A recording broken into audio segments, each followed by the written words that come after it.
being that forgiving. Oh, really? Oh, no. They were kind of like, she's rubbish, she's blown it, she has absolutely messed up. I was quite taken aback, in fact, by how negative they were. People who say she's resilient, I mean, she hasn't keeled over. You know, she's survived. Yeah. That's obviously an achievement. Didn't she? She came out fighting, she was doing the radio station, she was on all the TV stations, she was on her own Sophie Ridge. But in the end, people see this as a drowning woman, you know, clutching at straws. And in terms of her resilience, you're amazed she's still going. It's like, you know, if she was a car, what car would she be? She's a Robin Reliant, a three-wheeler. You're just amazed that it's still standing up.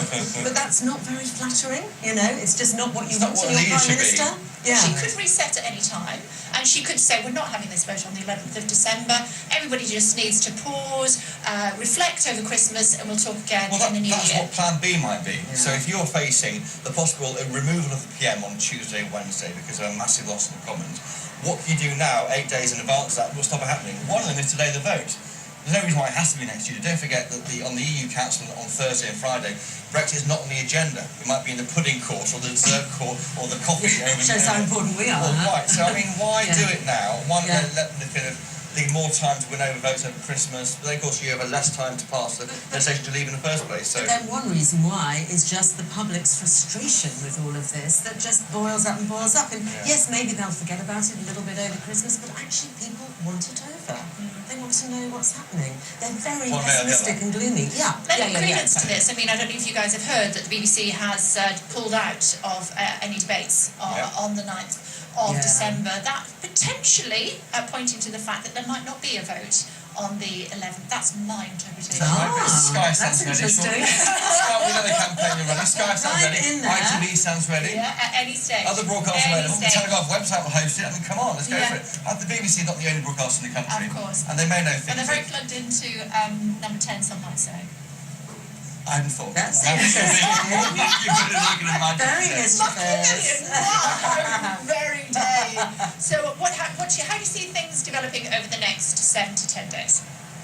I mean, it's just going to get more and more frenzied, isn't it? I mean, it's so hard to... You said they're careering into a ripple. Still got the foot on the accelerator. Nobody is braking. And they're pulling on the handbrake, it's not working, nothing's happening. But that's why I don't understand why there's no obvious plan B. What is the exit for them? Will it be an amendment they can all support? What is the way that softens the blow, that sugars the pill? Because even if you take away 80 of the 100 you might vote against, you're left with 20 hardcore who, with the DUP, will kill it anyway. And that's, exactly. I think, and we're having themed debates over the next few days, so we have, you know, security tomorrow, on Wednesday we have, I think it's economic affairs, next week the regions, and so we're just wound up by different ministry tonight. Tonight, 1 a.m. finish. Will you be away for that, Kate? No, I will not. Somebody who will be there is John Craig. He's waiting in the wings here. John, we haven't seen the foretellers yet, but we are likely to see them very shortly. Should be any second, shouldn't it? I thought I couldn't see exactly who it was. Was it the Chief Whip came in with either good news or bad news for Andrea Leadsom? Not sure. Just to remind us, for people just tuning our way, what's happening? Yeah, this is the vote on the government amendment to the Labour Contempt of Parliament motion, and they are proposing that the Committee of Privileges should look at whether there has been contempt by not publishing. Okay, what does that mean in layman's terms? Well, basically, a committee get around the table and decide what to do. I mean, they have powers to suspend MPs. Various MPs have been suspended over the years. I mean, the most recent MP to be suspended was Ian Paisley from the DUP. He was out for quite a long time. Oh, yeah, that was all to do with not declaring some foreign troops. There seem to be a couple of whips there. The tellers in these votes are always whips for the government and the opposition. And so what happens is they come up to the table, they shout out the vote, and two of them are there. Yeah. Let's listen in. Let's listen in. Cheers. Order! Order!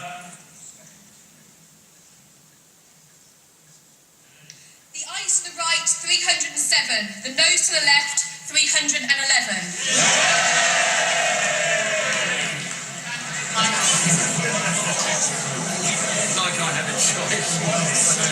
Thank you. The ayes to the right, 307. The noes to the left, 311. So the noes have it. The noes have it. Unlock. Order. The question is the main question as on the order paper. As many as are of that opinion say aye. Aye. Of the contrary, no.